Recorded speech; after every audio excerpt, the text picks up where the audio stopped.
nice pyramid form. Okay? Now, before I begin, I'll just show you a little slide of what people look for in the hotel industry. Okay?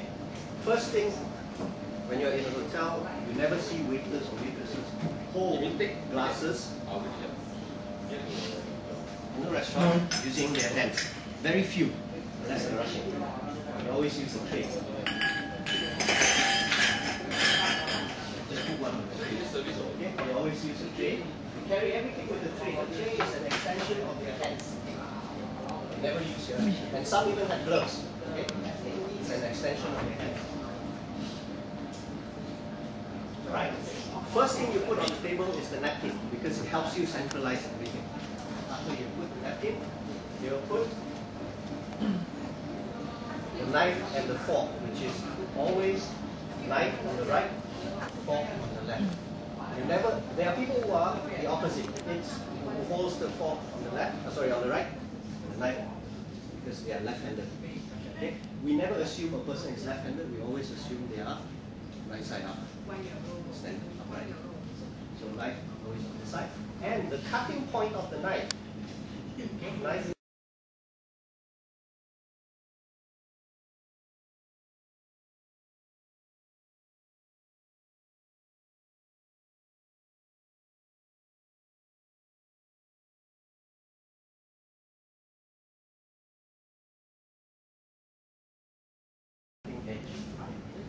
After you've done that, the side plate, okay, which is for bread.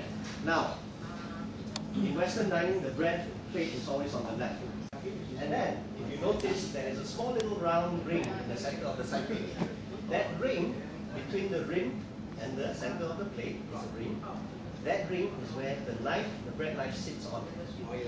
Okay? Then comes the glass. Glass sits just directly above the main dining knife. Now, Mr. Tan, there's wines. I have 7 wines I'm serving for my guests. Where am I going to put the glasses? Simple. If you look at that glass over there, and you draw a line at 45 degrees, the rest of the other 7 glasses should fall accordingly 45 degrees downwards. Always 45 degrees. Now, if you have a table of 4, directly opposite you should be a reflection of what you saw just now, or 1C. Just flip it over to the other side, and you notice the fork on the right, on the left, will be pointing directly on the knife of the opposite side, and the knife on the right will be pointing on the fork directly to the opposite. Okay? Hence, now if you join it, it actually looks like a tic-tac-toe, a great line, isn't it? Okay? This is called alignment. And in restaurants, alignment is very important. You'll notice we measure it to precision where it's accurately sort of like using a rope. And when you do seats for 100, usually in hotels they use ropes. They lay ropes on the table from one end to the other, and then they will adjust all the glasses, all the flowers, all the cutlery, and all the napkins into position. Then comes the salt and pepper and the flour. Now, in every restaurant, you'll notice salt and pepper always is the first thing that faces the door.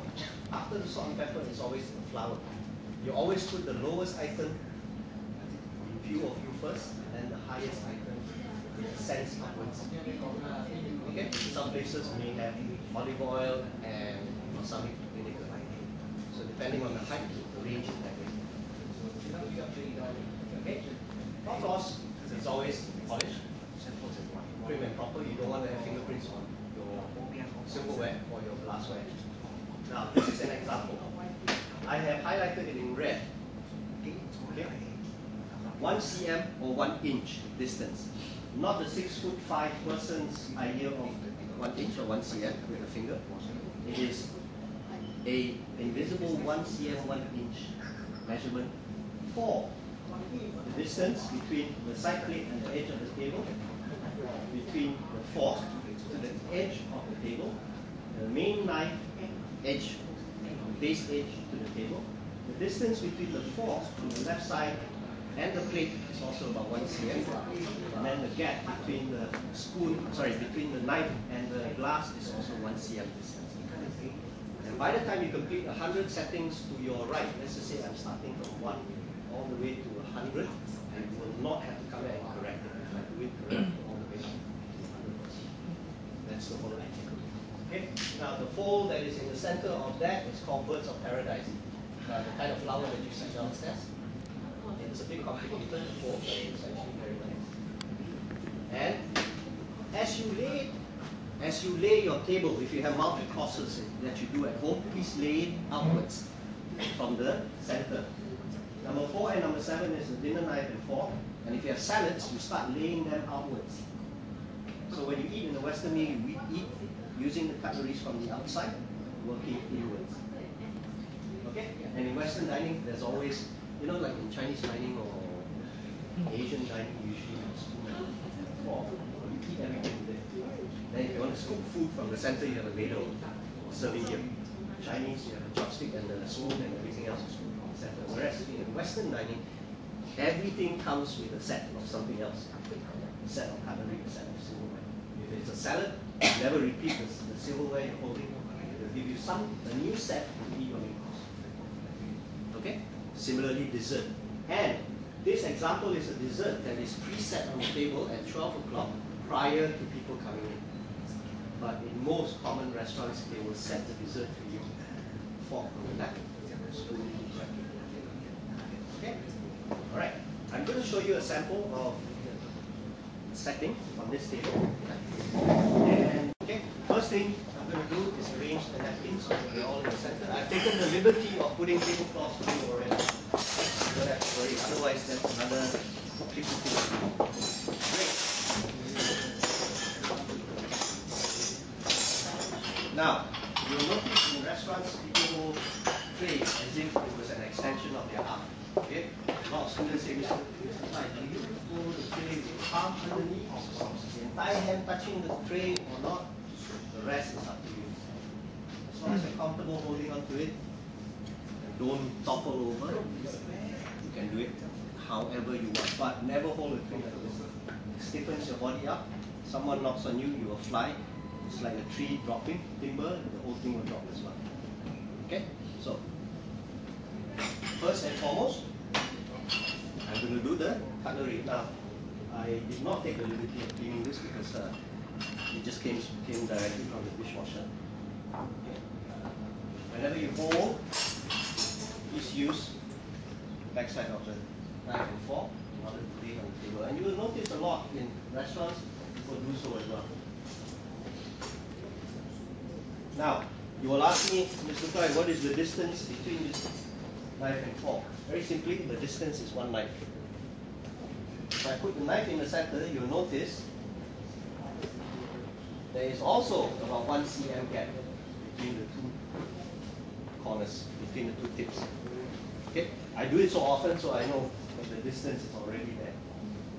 If you're not very sure, you can always put a knife in the center and then you put your fork and the knife place on the gas table.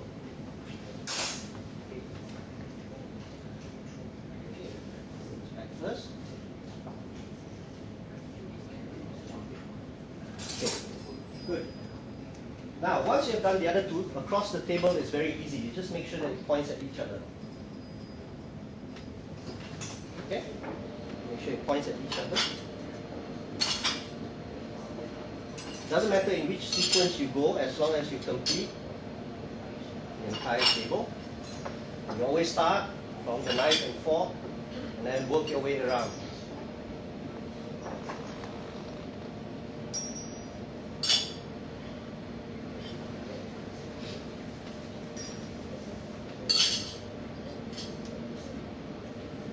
You'll have to work in groups later to complete your table.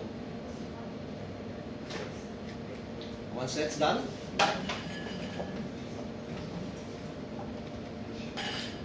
salt and pepper. Salt first, pepper, like you read the book, S and P. You have stem glasses. The stem glass, you hold the glass, the stem, or on the stem. Hands within The minute the table of 4 is done. Very simple, very straightforward. It's not rocket science, it's very easy, but following those very simple rules. And you'll notice, if this table here is lined up in the dining room, a huge hall, and you have 20 other tables that direction, you'll notice that the flower is in one straight line, the napkins are all in one straight line. And that's called symmetry and alignment. Now, I don't know if any one of you have seen a documentary about Queen's butler. When I mentioned they use a string, they really do use a string. And they will adjust glassware, they will adjust the cutlery, the napkin folds. Even the height of the napkin folds, they will put a string. They will use the wall, take the string, use the leveler, then they will fold the napkin to the right height.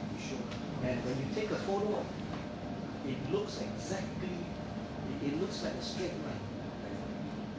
That's what people do in restaurants. That's the last thing the manager does when the restaurant opens.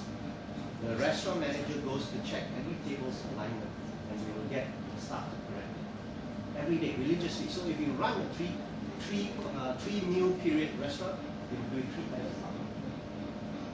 And if you're a banquet manager and like Swiss Hotel in Stanford, you have 50 events going on for dinner, for example, managers will go and check every room and get it corrected every single time. It's tedious, but it's necessary.